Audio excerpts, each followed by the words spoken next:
Pour comprendre un livre, il faut que le lecteur sache la langue de l'auteur qui l'a écrit.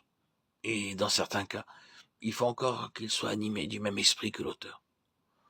Pour comprendre l'écriture, nous avons besoin de posséder en nous le Saint-Esprit, qui avait inspiré les saints hommes chargés de nous la transmettre. La parole éternelle et l'Esprit éternel sont inséparables. Il en est de même de la parole créatrice et de l'Esprit créateur. Genèse 1, 2, 3. Psaume 33, 6. Et il ne saurait en être autrement de la parole et de l'Esprit pour l'œuvre de la rédemption. Jean 1, 1, 3, 14, 33.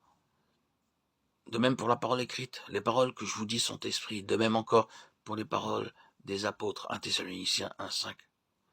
Pour nous aussi, c'est ce qui doit avoir lieu dans toutes nos lectures et méditations de la parole divine. Il faut que la parole inspirée de Dieu et qui nous vient du dehors rencontre en nous un esprit inspiré de Dieu, pour que nous puissions la recevoir.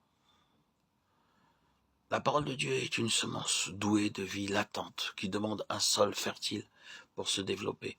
Luc 8, 11. La parole possède une vie divine.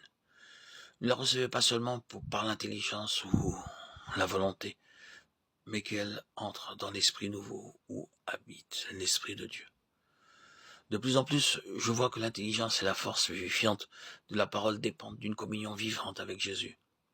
Pourquoi tant de chutes dans la vie chrétienne au lieu de la victoire promise?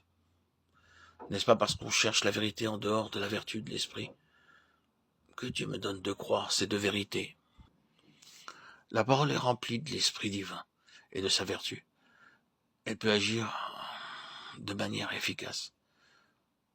Mon cœur possède en lui le même esprit divin, et c'est cet esprit qui doit recevoir en moi la parole pour qu'elle ait force de vie.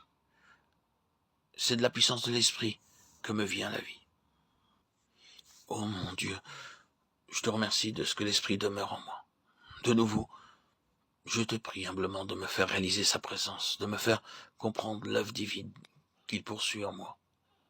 De nouveau, enseigne-moi à croire qu'il est en moi la source et le développement de toute vie divine, le gage de tout ce que Dieu veut voir en moi. Alors je comprendrai qu'étant esprit de vie en moi, il suscitera dans mon esprit une soif nouvelle pour la parole de Dieu, qu'il m'assimilera cette nourriture divine, qu'il la fera devenir en moi vie et puissance. Pardonne-moi, mon Dieu, d'avoir trop cherché à saisir tes paroles qui sont esprit et vie, en comptant pour cela sur mon intelligence humaine et mes propres facultés, que j'ai été lent à comprendre que la chair ne sert de rien. Mais à présent, je veux l'apprendre et le savoir. Oh, mon Père, donne-moi l'esprit de sagesse. Accorde-moi l'action puissante de l'esprit, afin que je reconnaisse le sens profond de chacune de tes paroles, que je sache toujours mieux que c'est spirituellement qu'on juge des choses qui sont de l'esprit de Dieu. 1 Corinthiens 2, 14. Enseigne-moi, Seigneur, à étudier l'Écriture en reniant la chair, l'intelligence charnelle, et à attendre avec humilité et foi que l'action de ton esprit vienne donner vie à ta parole.